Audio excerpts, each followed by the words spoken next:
Entre los ensayos de laboratorio usuales, la granulometría, la humedad natural del terreno es bastante importante, la granulometría de los suelos finos también. ¿Alguien me puede decir qué es un suelo fino? ¿A qué se llaman suelos finos?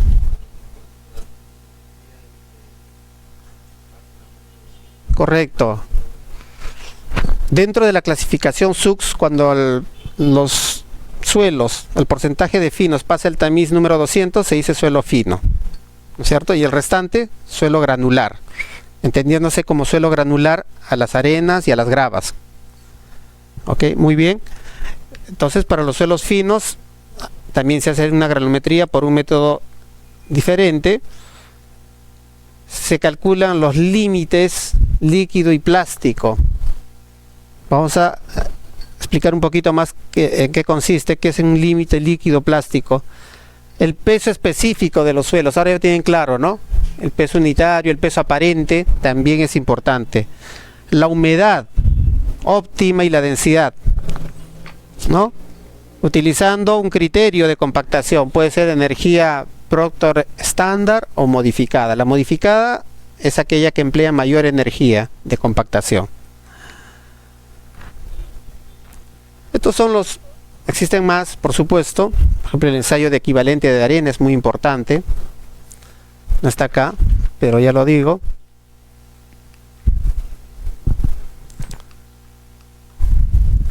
Veamos acá, la granulometría.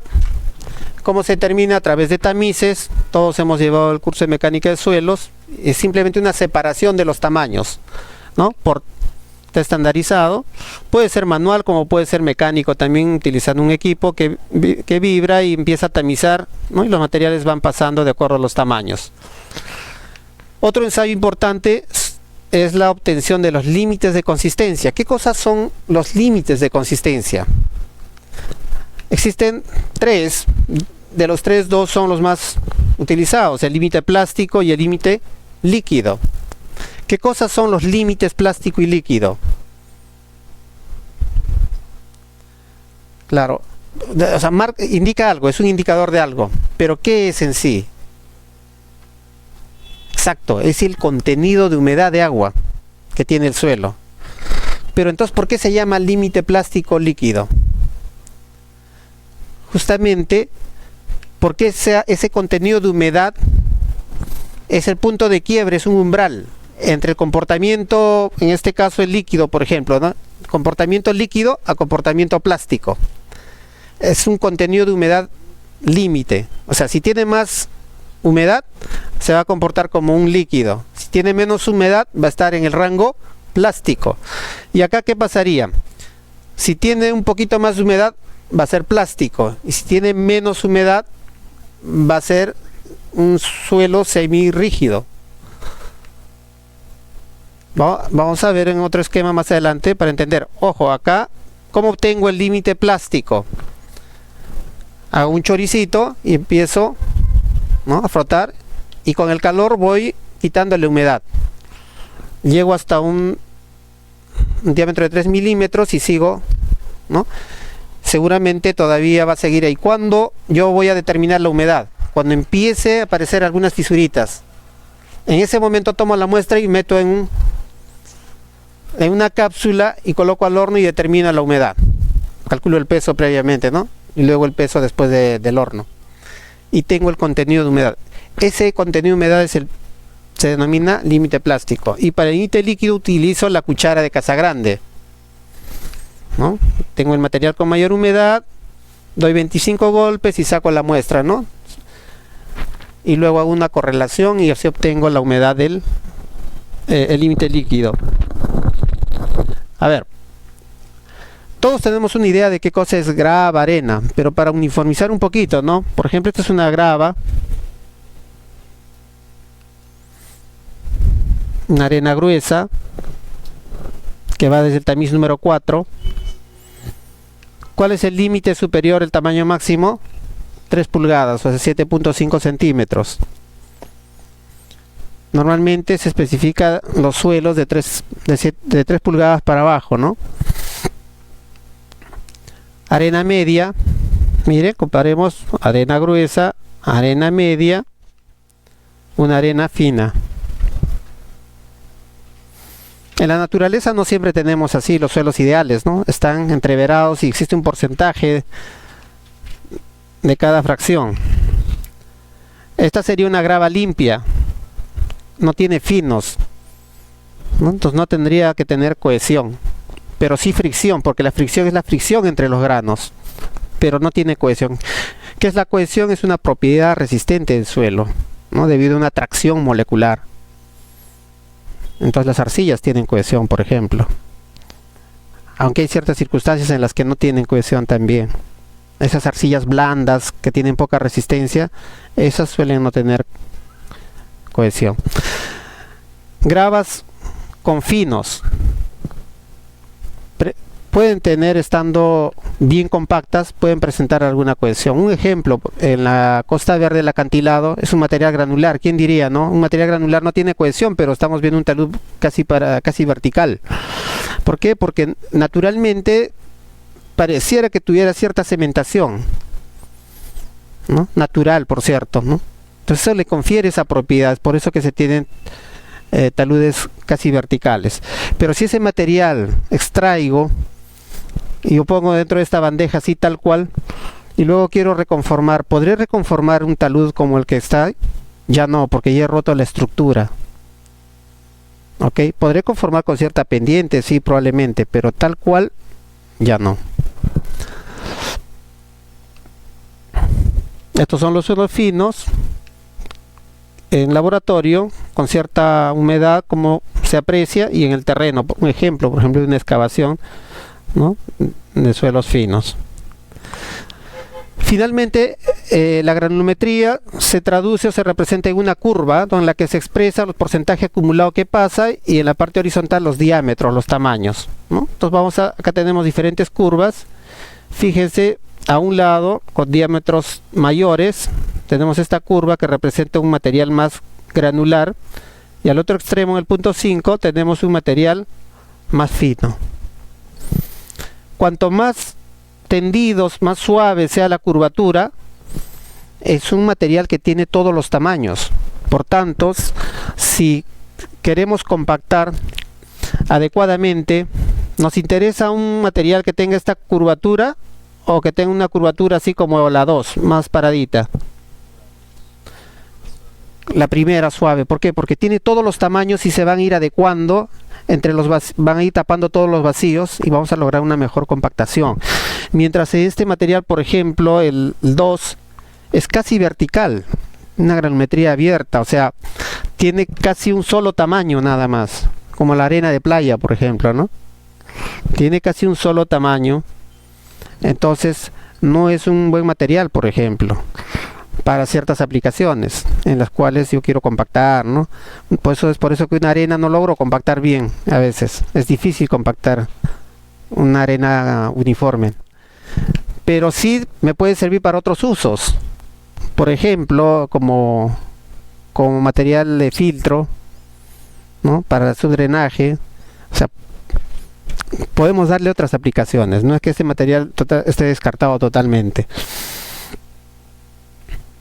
Retomemos entonces los límites de consistencia. Aquí está esquematizado, ¿no? Los límites en realidad son contenidos de humedad, de agua en el suelo.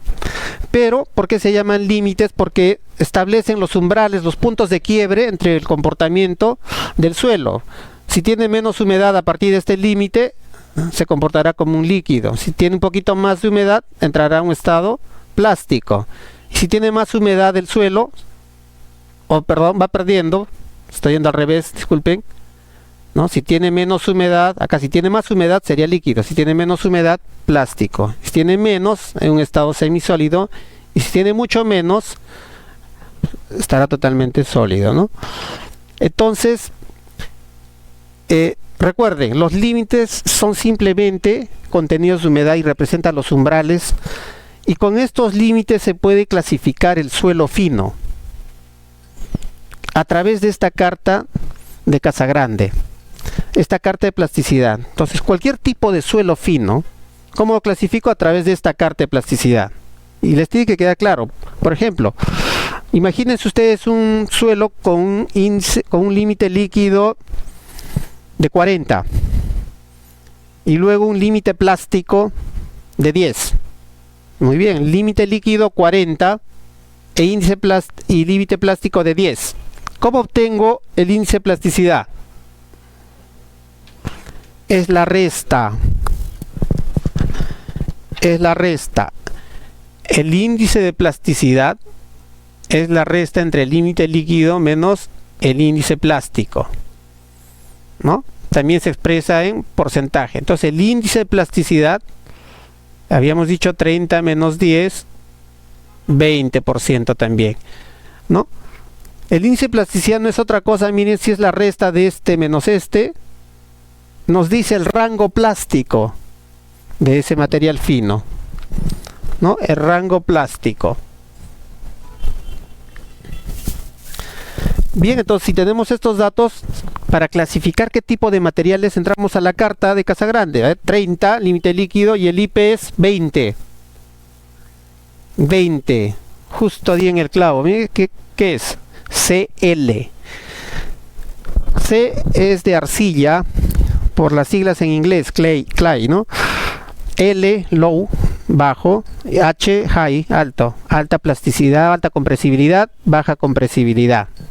Entonces una arcilla de baja compresibilidad y ya está clasificado el suelo fino, no hay más vuelta que dar.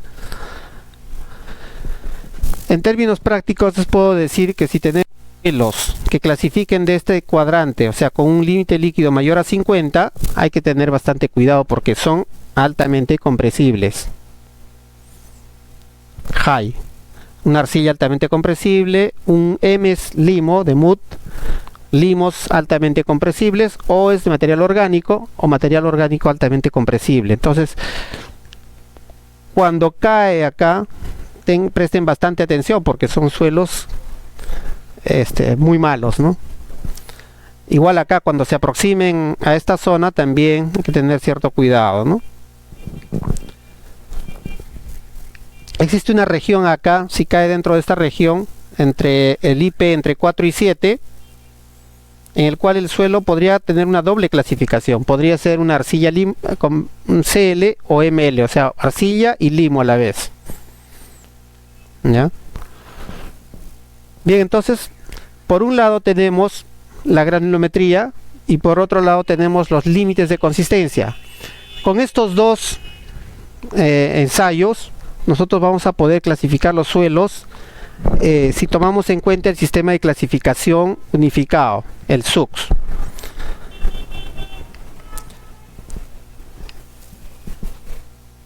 Gravas, todo lo que es con G de gravel, W bien graduado, P mal graduado, PUR. Arenas, y esta es la línea que divide entre los gruesos y los finos. Entre los finos, los que son más grandes, las partículas más grandes son los limos, luego vienen las arcillas. ¿Ok? Y aparte está la clasificación de los suelos orgánicos y la turba. Entonces, lo primero que hago es, más del 50% pasa el tamiz 200, sí, ¿qué cosa es? Un suelo fino. Menos del 50% pasa el suelo, el tamiz 200, ¿qué es? Un suelo granular. Para saber si es un suelo, si de ese suelo granular es grava o arena, ¿qué hago? De ese porcentaje voy a determinar si más del 50% pasa, entonces es arena. Si menos de ese 50% pasa, es predominantemente gravoso. ¿Pero significa que no tiene arena si es gravoso? No, sino principalmente, o el mayor porcentaje es gravoso, pero puede tener arenas, puede tener limos y arcillas también en menor porcentaje. Pero por la predominancia ya se clasifica como grava. ¿Ok?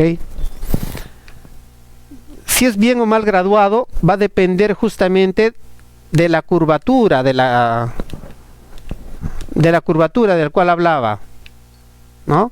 Si estabas tendido, probablemente sea bien graduado porque tiene todos los tamaños. Este material 2 al ojo se ve que es un mal graduado, ¿no es cierto? Y hay un criterio, ¿no? Se determina un coeficiente de uniformidad y un coeficiente de curvatura para determinar si está bien o mal graduado. Bien, acá, por ejemplo, este es un estudio en el cual tuve la oportunidad de participar. Era un proyecto de 120 kilómetros. Y acá se ve nada más de un trazo de unos 5 kilómetros, se ven diferentes colores, ¿no?, del suelo que encontramos en su momento, ¿no? Y en algunos casos variaba sus características y en otros eran similares, solamente era la coloración, ¿no? Pero vean ustedes que podemos encontrar, pues, por el color, materiales diferentes.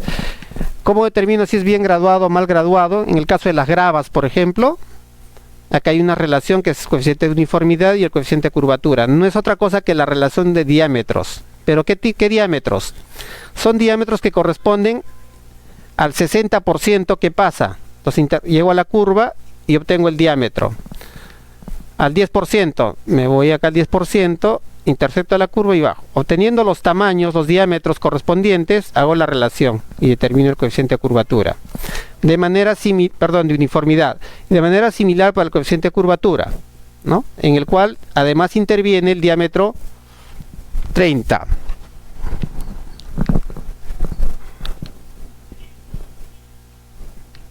¿Qué ha sido?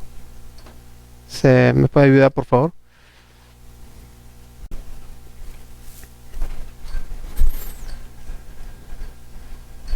Esto está prendido, pero...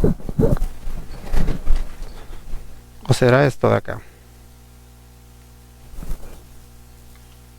¿Este proyector?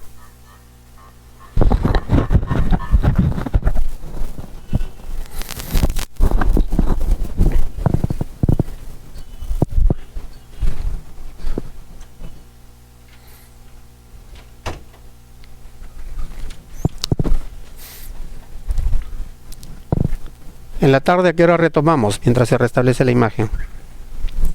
Está previsto a las 3, de 3 a 7. Pero si desean adelantar un poquito, nos ponemos de acuerdo. Es de 3 a 6, ¿no? Me equivoco, de 3 a 6. Podríamos hacerlo de 2 a 5. ¿No quieren descansar un poquito para no dormirse, tal vez? Vamos a hacerlo más dinámico. Tengo ahí una planilla de cálculo de capacidad de carga que voy a compartir con ustedes para que les sirva como herramienta. Tengo una planilla de suelos, de resultados de clasificación con valores de límite, líquido, plástico, y está estructurado de una forma que ustedes en la planilla Excel les permitiría clasificar de manera violenta, o sea, todos rápido. Es una idea, un criterio, ¿no? Y sobre esa base ustedes seguro tienen mayor versatilidad o manejo del Excel, por ejemplo, podrían hacerlo, podrían optimizar, ¿no? ¿Qué es lo que pasó? Ya.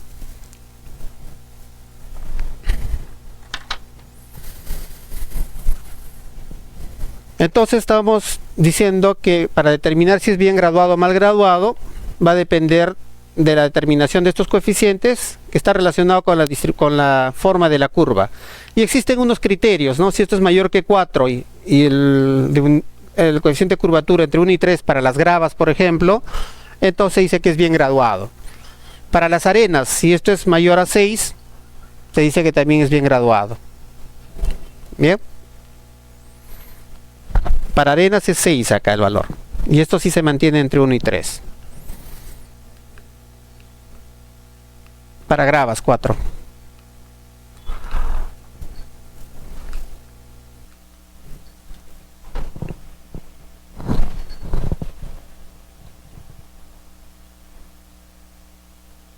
Parece que no está conectado tampoco la...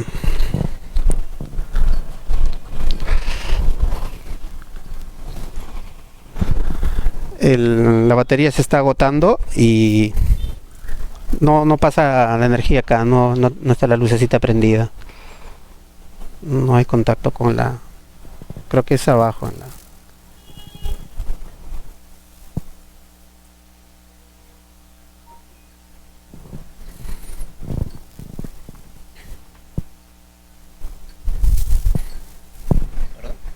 No, acá tendría que prender.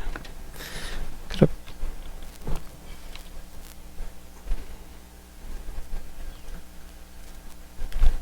Ahora sí, ahora sí.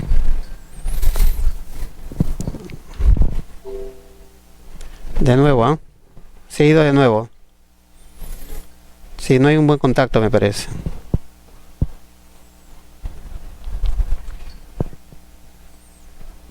Ahora sí, se perdió. Mejor lo corto.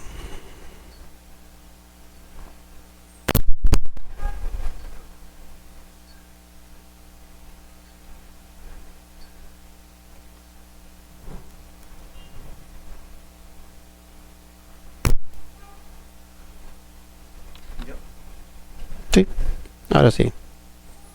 Pero se ha perdido de nuevo, mira. Se apaga en cualquier momento, si no.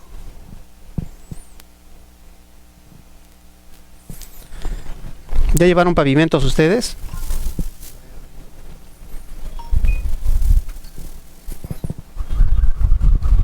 Ya.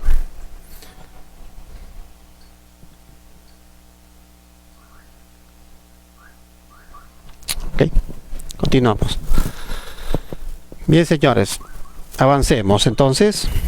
Bueno, acá una representación gráfica de cómo se puede representar en los planos los diferentes tipos de materiales de acuerdo a la clasificación del sistema unificado. Pero ojo, en carreteras, si bien es importante esto, ¿no? Y esta es la clasificación ASTO. Lo importante es que después de esta sesión ustedes sepan clasificar muy bien, ¿no? Entonces vamos a aprender a clasificar y les voy a dar algunas pautas para, si lo saben, muy bien, y si no, vamos a reforzar, ¿no? ¿Cuál es el criterio general? En principio hay que empezar de la parte superior e identificar primero si es fino o es granular. Pero ¿cuál es el criterio? El criterio es si el 35% pasa la malla 200. O sea, más del 35% si pasa, ¿qué sería? Un suelo fino. Si menos del 35 pasa, se considera un suelo granular, ¿no? Si comparamos con la SUC, hagamos una pausita y comparemos con la SUC. ¿Qué dice la SUC? 50. O sea, ¿qué hay entre ambos? ¿Qué está pasando? ¿Qué dice el ASTO con relación a la SUC al tener este criterio? Es un criterio más conservador, ¿no? ¿Por qué? Porque solamente te permite hasta 35%, te dice. Para mí más del 35% ya es fino, ¿no? En cambio la SUC te dice no, 50%, ¿no? Como es lógico, la mitad, como es lógico. Pero en carreteras no, en carreteras es más exigente, por tanto se limita al 35%. Entonces lo primero que tienen que hacer ustedes es cuando vean una caracterización granulométrica, ver el porcentaje acumulado que pasa. Si es más, a ver, vamos a este caso acá, la 200. ¿Qué porcentaje tiene? 40 y tantos, ¿no? ¿Qué significa? ¿Es un suelo granular o fino? Fino, muy bien. Eso es lo que tienen que ver en la curva granulométrica. Entonces, una vez que ya han identificado ustedes que es un suelo fino, están acá. Se olvidan totalmente de esto. Totalmente. Y empiezan desde la primera columna a verificar los criterios que piden. No cumple, paso a la segunda. No cumple, paso a la tercera y así sucesivamente. Vamos al otro caso. Vamos a suponer que tenemos un suelo cuyo porcentaje de fino sea menor al 35%. Entonces sería un material granular. Como hemos identificado que es granular, nos olvidamos de esto totalmente. No puede ser ninguna de las columnas de acá. Y empezamos de esta parte. Y vamos verificando y descartando en este sentido, de izquierda a derecha, ¿no? Puede ser que un suelo, ojo, puede ser que un suelo, si clasificó acá, podría clasificar acá también, podría darse el caso, podría darse. Pero si clasificó primero acá, ahí queda, esa es la clasificación que le corresponde. ¿Ya? Entonces, ¿cuáles son los criterios? En principio, ¿cómo clasifica, cómo agrupa la ASTO a los suelos? En grupos. Un grupo A1, el grupo A2, grupo A3, A4, A5, A6 y A7, en 7 grupos. A su vez, estos grupos se subdividen en subgrupos. El A1 en 2 subgrupos, el A3 no tiene subgrupos y el A2 tiene 4 subgrupos. En el A2, por ejemplo, en la medida que vamos de izquierda a derecha, estos grupos A2,6, A2,7 significa que los finos tienen mayor plasticidad, mayor límite líquido. Esa es la tendencia. Y el A2,4 menos, ¿no? Con relación a este, por ejemplo. Lo mismo si tenemos los suelos A4 y A7, ¿no? Estos son los peores suelos, ¿no es cierto? Los de baja calidad. Entre los finos, claro. O sea, si este es pobre, esto será malísimo ya. Son suelos malos. Entonces véanlo de esa forma. Izquierda, derecha. Estos serían los materiales, digamos, ideales, más adecuados si hablamos para base, subbase, por ejemplo, ¿no? Para agregado, ¿no? Pero este suelo que puede ser malo para esos aspectos podría ser útil para otros. Va a depender del uso. Bueno, entonces, además de los subgrupos que identifiquemos, existe un índice grupo, el cual debe ir acompañado una vez que se ha clasificado el suelo. Ese índice grupo se determina a través de esta relación que toma en cuenta la porción que pasa el tamiz número 200, el límite líquido y el índice plástico. Así que nosotros ya tenemos estos datos, ¿sí? El IP, el límite líquido y la fracción 200. Y rápidamente podemos calcular el índice grupo. Entonces, ¿hay alguna particularidad para los suelos A2,6 y A2,7? ¿No? Que simplemente se calculan con la última porción. Y para los suelos A7,5 y A7,6, para diferenciarlos, va a ser función de la relación que existe entre el IP y el límite líquido, nada más. Bien, entonces, esta sería la clasificación del ASTO.